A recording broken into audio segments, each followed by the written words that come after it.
Imagine the blistering summer of 1885 in Arizona territory, a land where heat kills faster than bullets. Nijoni, the pregnant wife of a proud Apache chief, lies dying on the Sonoran Desert's edge, wounded and abandoned after a savage raid. Vultures circle overhead as her strength fades. The woman who discovers her is no savior from legends. Martha Bell is a lame widow, cast aside by her town as worthless, scraping by in isolation. What unfolds when two outcasts from warring worlds collide in the deadliest desert trial? Can a spark of humanity defy hate and scorching death? Or will the sun claim them all? This true tale of grit and redemption ends in a moment that has left millions in tears.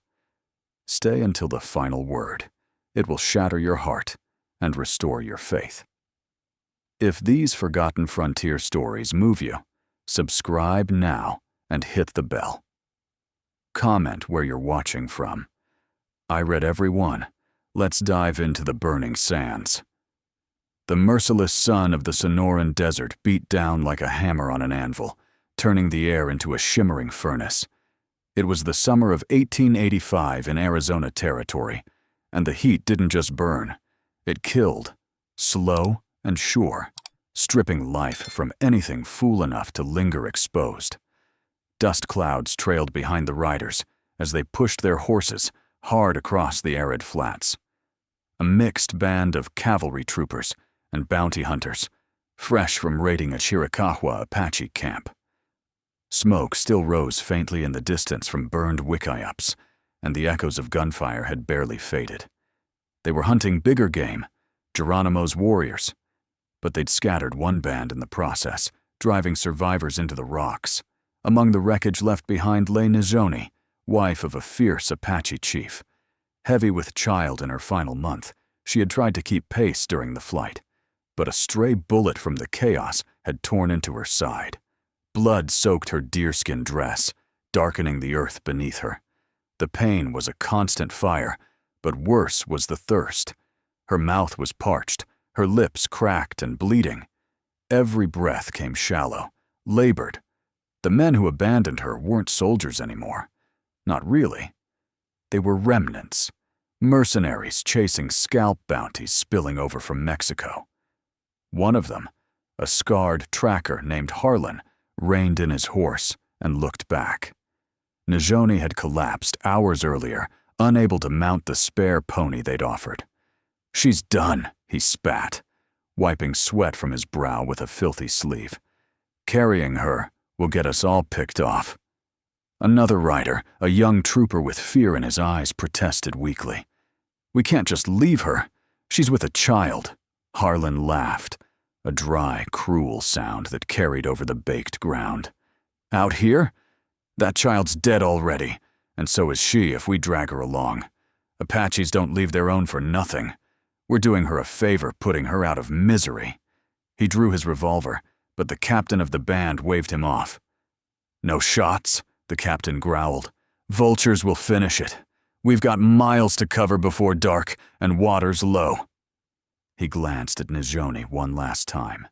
She lay on her side, one hand protectively over her swollen belly, the other clutching the dirt as if anchoring herself to life.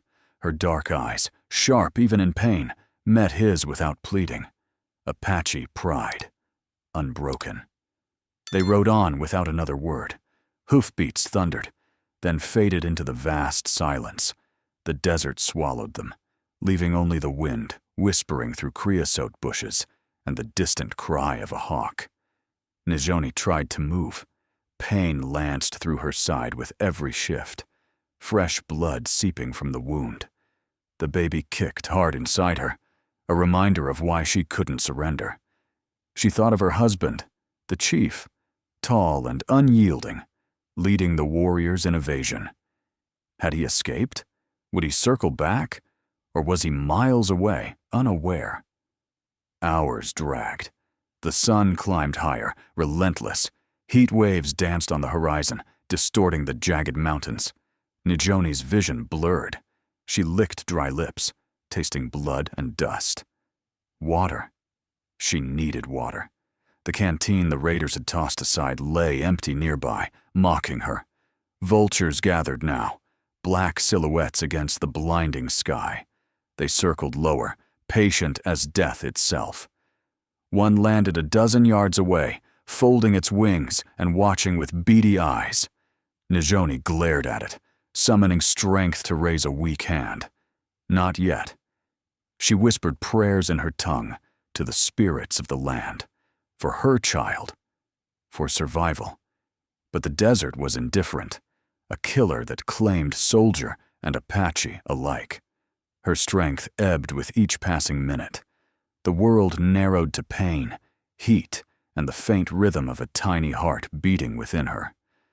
As the afternoon wore on, shadows lengthened slightly, but relief was a lie. The night would bring cold, but first came the peak of torment. Nijoni's breaths grew ragged. She closed her eyes, seeing flashes. The camp before the raid, laughter around the fire, her husband's strong hand on her belly, feeling their son move. The end crept closer. The vultures sensed it, hopping nearer. Nijoni lay still, waiting for the darkness to take her, one hand still cradling the life she couldn't save. Far off on a faint wagon trail, a lone figure moved slowly, a woman with a limp, leading an old mule. But that was miles away, unseen and unknown. Miles away. Along a faded wagon trail scarred by iron-rimmed wheels, Martha Bell trudged through the haze. Her old mule plodded behind, loaded with empty sacks and scavenged firewood. The limp in her left leg, legacy of the mine collapse that killed her husband, forced a hitch in her step, kicking up dust. Martha headed to her sagging adobe hut on the edge of nowhere, far from town, but near enough for odd jobs. Folks in Dusty Hollow called her a burden, a lame widow, unfit for hard labor. They gave her mending or gardening scraps, whispering behind her back. She took it without complaint. Rounding a mesquite-choked bend, something caught her eye. A dark shape against a rocky outcrop, half in shadow. At first a dead antelope for the buzzards overhead. Then it moved, barely. Martha froze, hand on her worn Colt. Apaches. Raids were fresh. Soldiers tore through the territory. One mistake, and she'd be dead.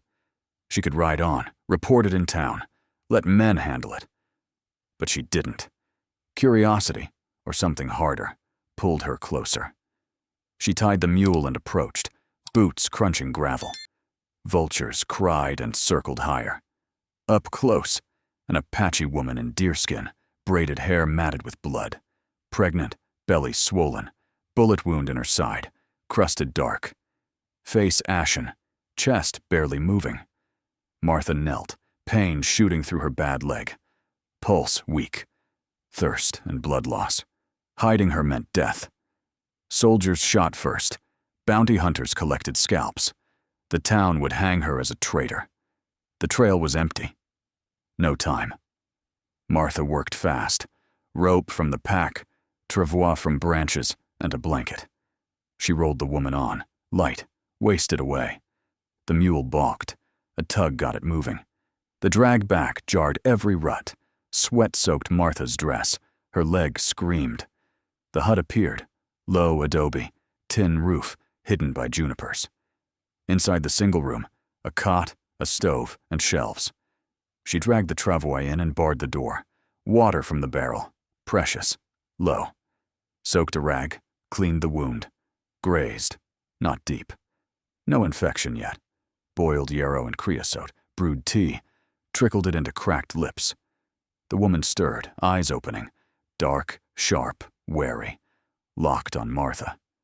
No words. Martha didn't know the tongue. Just silence, assessment.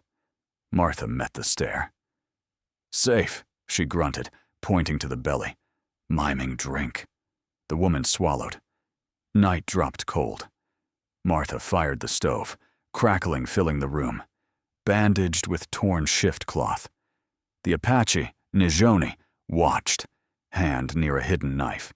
Fear thickened the air. Two strangers in a hostile land. Martha feared a delirium attack or soldiers. Najoni feared this white enemy, the cost to her child. Martha sat with a revolver ready. Coyotes yipped outside. Wind rattled tin. Two lives balanced on her choice. The desert would test harder. Days bled into nights under the tin roof, the hut turning into an oven that refused to cool even after dark. Heat baked into the adobe walls, making every breath feel like drawing from a forge. Najoni lay on the cot, fever climbing as the wound pulled and throbbed, threatening infection despite Martha's constant care. Martha moved like a shadow, tireless. She scraped pads from prickly pear cacti outside, boiling them into a slick gel to draw heat from the injury. Gathered inner bark from desert willows along dry washes, pounding it fine for bitter tea that dulled pain and fought fever. The water barrel echoed emptier each day. She measured every cup, denying herself until Najoni drank first. On the fourth night, false labor struck hard. Najoni arched off the cot, a sharp cry escaping as contractions twisted her body. Sweat poured. The baby kicked wildly in protest. Martha knelt, bad leg protesting, holding Najoni's hand through the grips, counting breaths until the pains ebbed away. They left her spent, staring at the ceiling beams, one hand cradling her belly in silent plea. Words were useless, but actions spoke volumes. As Najoni's strength crept back, she noticed Martha's limp worsening in the confined space. When Martha collapsed into the chair one afternoon, exhausted, Najoni beckoned. "Come." She guided Martha to sit, took the swollen foot gently but firmly, digging thumbs into knotted muscles with techniques passed down through Apache women. Martha tensed, stranger's touch from a people she'd been taught to fear. But the knots loosened, pain easing for the first time in years. She let out a slow breath, nodding thanks. Martha repaid in kind. She portioned out her scant stores, strips of jerky tough as leather, cornmeal ground coarse, beans hoarded from better times. Najoni demonstrated gathering mesquite beans fallen under trees, showing how to pound them into flour that stretched meals further, adding a faint sweetness against the bitterness of survival. The nights stretched endlessly, wind moaning through cracks like lost spirits. Coyotes prowled bolder, sniffing blood traces. Martha slept lightly, rifle across her knees, finger near the trigger. Dawn brought warnings one morning, wind veering, carrying the acrid smell of approaching dust. Najoni rose unsteadily, gesturing sharply. Together, they wet rags, packed every gap in the door and window frames. Najoni directed burying the water barrel neck-deep in sand, topping it with oiled canvas secured by heavy stones. Martha followed her lead, with no hesitation. The storm slammed in, a roaring wall of red grit that blotted the sun. The hut shuddered. Sand forced its way inside anyway, gritting teeth and eyes. They crouched by the stove's faint warmth, sharing a single blanket as the temperature plunged. In that huddled darkness, the walls between them crumbled more. Najoni scratched symbols in the floor dust, jagged peaks for home mountains, flowing lines for rivers, swift horses for her people's flight. Martha understood, added her own. Collapsing tunnel, buried figures. Shared grief needed no translation. Martha began murmuring sometimes, voice low against the howl, recounting town scorn, the mine's roar that stole her husband. Najoni listened intently, firelight flickering in her eyes, recognizing the sting of being deemed worthless. They fell into patterns. Najoni taught wrapping damp cloths tightly around the belly to shield the child from the midday blaze. Martha refined her brews, mixing in sage for vitality. By week's end, reliance deepened. Najoni managed steps with a crutch Martha shaped from tough mesquite, sanded smooth. She ground pods, sorted drying herbs, Tasks that let Martha venture out for water or check rabbit snares without worry. The desert through trials, scorpions scuttling under bedding, a diamondback rattling at the threshold one dawn. Nijoni crushed its head cleanly and skinned it for nourishing broth. Martha grunted approval. Nothing wasted here. Folks, if stories like this, raw survival forging unbreakable ties against impossible odds, hit you hard like they do me a solid, smash that subscribe and bell. It helps keep these forgotten frontier tales coming, straight to you. Distant thunder growled one twilight, teasing rain that evaporated before touching ground. Nijoni stood at the cracked door, scanning ridges for movement, friend or foe. Martha stood beside her, rifle ready. The fragile peace wouldn't hold. Trouble rode closer on heated winds, and their hard-won bond would face the ultimate test. The fragile peace shattered one blistering afternoon when distant hoofbeats rolled in like approaching thunder. Martha froze at the door, hand tightening on her crutch, as a column of dust rose on the horizon. Riders, 8 of them, a ragged mix of cavalry troopers in faded blue and bounty hunters in dust-caked leather, fanned out as they neared, rifles glinting in the merciless sun.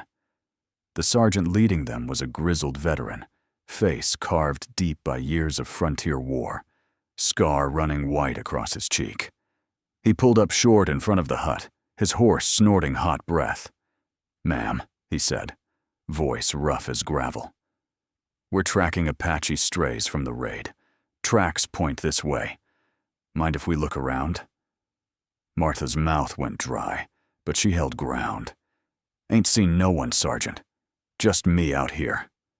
His eyes flicked to the ground, the half-buried barrel, the brushed-over drag marks she'd tried to hide. "We'll see for ourselves." Troopers swung down, boots hitting dirt, moving with purpose. 2 headed for the hut, 1 kicked at the corral gate, and another circled behind.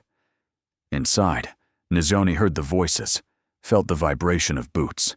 She rose quietly, crutch in one hand, knife in the other, slipping into the deep shadow behind the crates. The baby weighed heavily. Martha stepped into the doorway, blocking it with her body. "This is private property.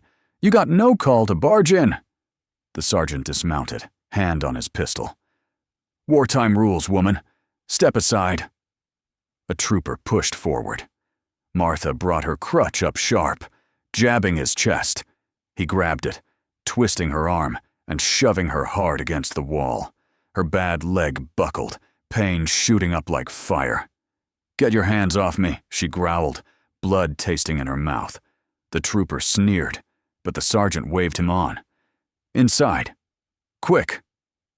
One soldier crossed the threshold, rifle raised, eyes adjusting. He moved toward the crates. Martha recovered, lunging to block again. "You touch anything, it's assault. White woman alone. You want that hanging over you?" The soldier inside paused, close enough to see movement in the shadow if he looked right. Nijoni gripped the knife tighter, muscles coiled. The sergeant stepped in close, face inches from Martha's. "Hiding Indians makes you no better than them. Move, or we drag you." Martha pulled the old Colt from her belt, cocking it loudly. "Then drag a corpse. Go ahead." Silence fell heavily. Rifles came up halfway, then stopped. The young trooper looked sick. Even the bounty men muttered. Shooting a white settler over an Apache? That was hanging offense, no matter the war. The sergeant held her stare long, then spat in the dirt. "This ain't worth the rope, but we'll be back with the whole troop. You think about your choices." He turned, barking orders.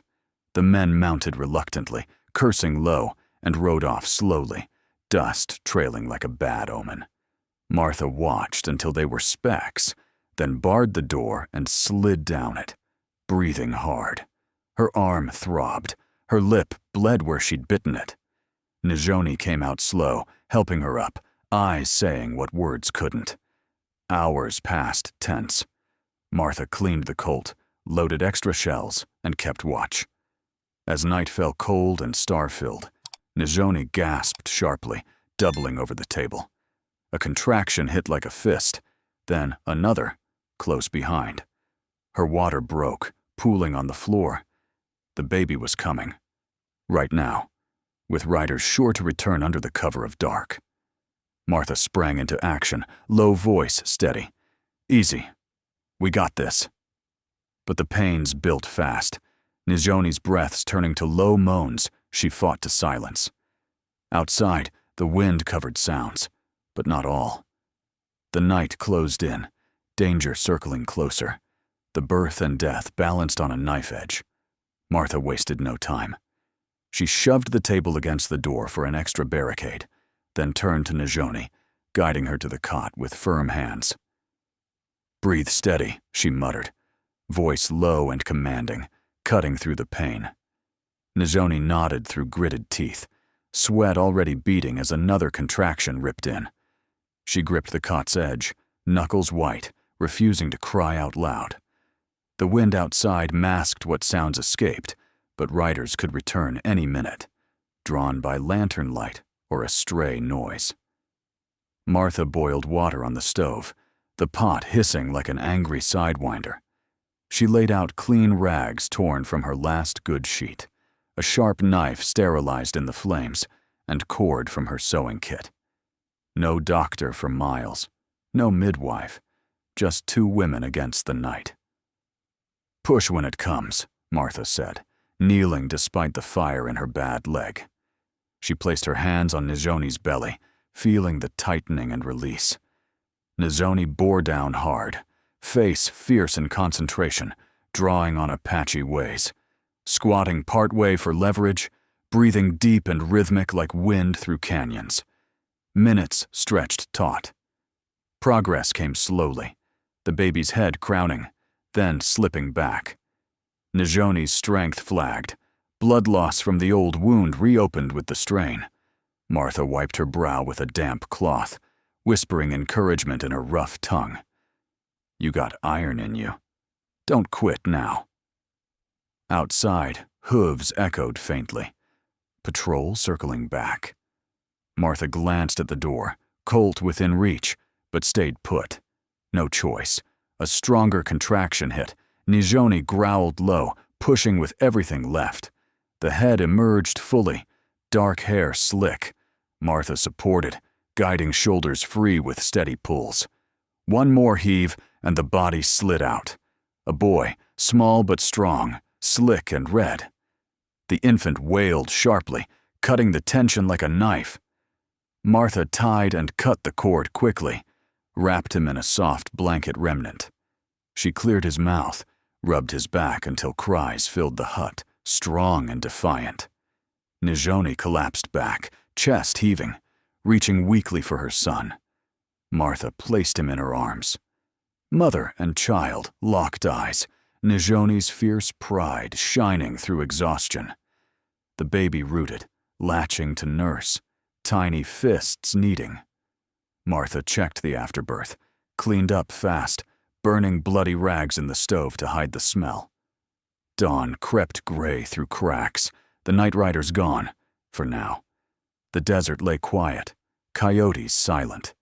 Days blurred into recovery. Nizhoni healed faster than expected, the birth purging fever's last hold. The boy thrived on milk, growing plump and alert. Martha hunted snares more boldly, bringing rabbits and quail, sharing silent meals by firelight. Word spread slowly in the vast territory, but Apache eyes watched from ridges. Scouts, lean shadows on ponies, traced signs. The hut, the birth scents carried on the wind. One twilight, as summer's edge cooled the air, distant whoops echoed faintly. Nizhoni stood at the door, baby bundled against her chest, scanning the horizon. Figures appeared. Warriors, her husband's band, cautious but closing in. Martha stepped beside her, crutch planted firm. No fear now. The chief dismounted first, tall, scarred, eyes scanning for threat before softening on his wife and son.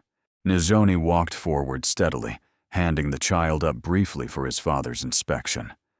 Pride swelled silent. Before parting, Nizhoni turned to Martha. She placed the baby in the widow's arms for one fleeting moment. Warm weight, tiny grip on finger. Not a goodbye gift, but acknowledgement.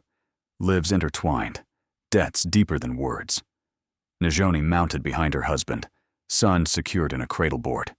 The band vanished into dusk like smoke.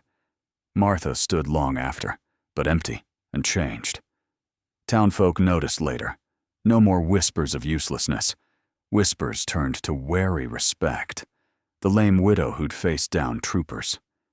Nizhoni rode back to her people, carrying the tale. In a land split by blood and bounty, a white outcast had stood guard over Apache life. The scorching summer of 1885 claimed many, but brought no broad justice. Armies pressed on, and raids continued. But it carved a raw truth into the desert rock. Survival favored not the swift or strong alone, but those who refused to abandon another soul to the burning sun.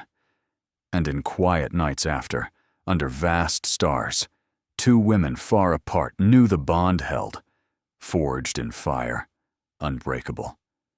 What a raw, unforgiving tale from the frontier. Two women the world wrote off as worthless, proving that real strength lies in refusing to turn away when another life hangs in the balance. Did Martha's stand against those troopers hit you as hard as it did me? Would you have risked everything for a stranger in a land torn by hate? Drop your thoughts in the comments. I read every single one, and they keep these forgotten stories alive. Your take might just spark the next one.